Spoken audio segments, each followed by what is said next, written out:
দুহাত ভরে অর্থ চান, ঘরে রাখুন শুধু এই পাঁচটি জিনিস। সুখ ও সমৃদ্ধি দুটোই আসবে। সবাই জীবনে ধনী হতে চায়, সবাই চায় আর্থিকভাবে সুখী হতে, সংসারের সব অভাব কাটাতে। কিন্তু সবাই সেটা পারে না, কারণ আমাদের ধনসম্পদের দেবী মাতা লক্ষ্মীকে না যদি সন্তুষ্ট করেন, তাহলে কখনোই অর্থ ও ধনসম্পত্তি সংসারে আসবে না। আর মাতা লক্ষ্মীকে সন্তুষ্ট করার জন্য করতে হয় বিশেষ বিশেষ কয়েকটি কাজ, ঘরে রাখতে হয় এই জিনিসগুলি। তো কোন সেই পাঁচটি জিনিস ঘরে রাখলে ধন সম্পদ দেন মা লক্ষ্মী, তা জানতে ভিডিওটি অবশ্যই কিন্তু সম্পূর্ণ দেখতে হবে। আর চ্যানেলে নতুন হয়ে থাকলে অবশ্যই কিন্তু সাবস্ক্রাইব করে রাখবেন এবং কমেন্টে লিখে যাবেন জয় মাতা লক্ষ্মীর জয়। তো বন্ধুরা, এবার চলে আসি মূল পর্বে। কোন সেই পাঁচটি জিনিস যা ঘরে রাখলে সুখ, শান্তি এবং অর্থের প্রাপ্তি ঘটবে?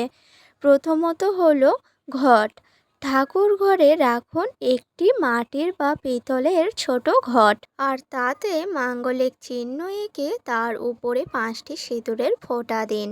আর যদি আপনাদের সামর্থ্য থাকে তাহলে ঘটের মধ্যে রাখুন আটটি ছোট পদ্ম ফুল। এর ফলে আপনাদের আর্থিক সব জটিলতা কেটে যাবে এবং মা লক্ষ্মীও প্রসন্ন হবেন এবং আপনাদের পরিবারে সুখ শান্তি সব বজায় থাকবে। দ্বিতীয় যেই জিনিসটি হচ্ছে সেটি হচ্ছে শঙ্খ। প্রতিটি হিন্দু ঘরে একটি করে শঙ্খ থাকে। বিজ্ঞানসম্মতভাবে প্রমাণিত যে শঙ্খের ধ্বনি যেমন ঘরের সব বিষাক্ত পোকামাকড় দূর হয়, তেমনি ওই শঙ্খের ধ্বনিতে সমস্ত নেতিবাচক শক্তি ও কুপ্রভাব দূর হয় সংসার থেকে, আর সংসারের মঙ্গল আনে। ব্যবসা বাণিজ্যে লাভবান হওয়া যায়, অর্থ ধনসম্পত্তির অভাব হয় না। তাই নিজের ঠাকুর ঘরে রাখুন একটি শঙ্খ। তৃতীয়ত যেই জিনিসটি হচ্ছে সেটি হচ্ছে ঘণ্টা।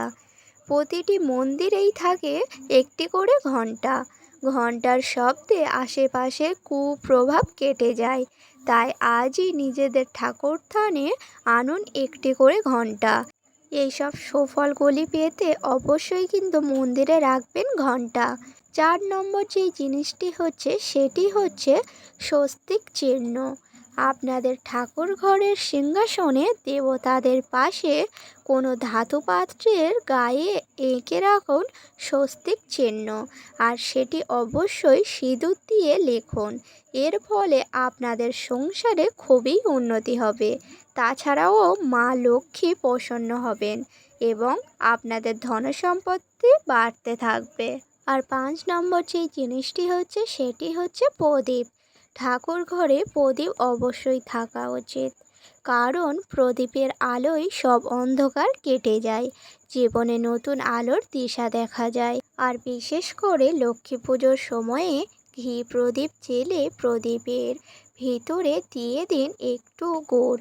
এতে মাতা লক্ষ্মী আপনার উপর সন্তুষ্ট হবেন এবং সমস্ত কুপ্রভাব কাটিয়ে সংসারে আলোর দিশা দেখাবেন মাতা লক্ষ্মী।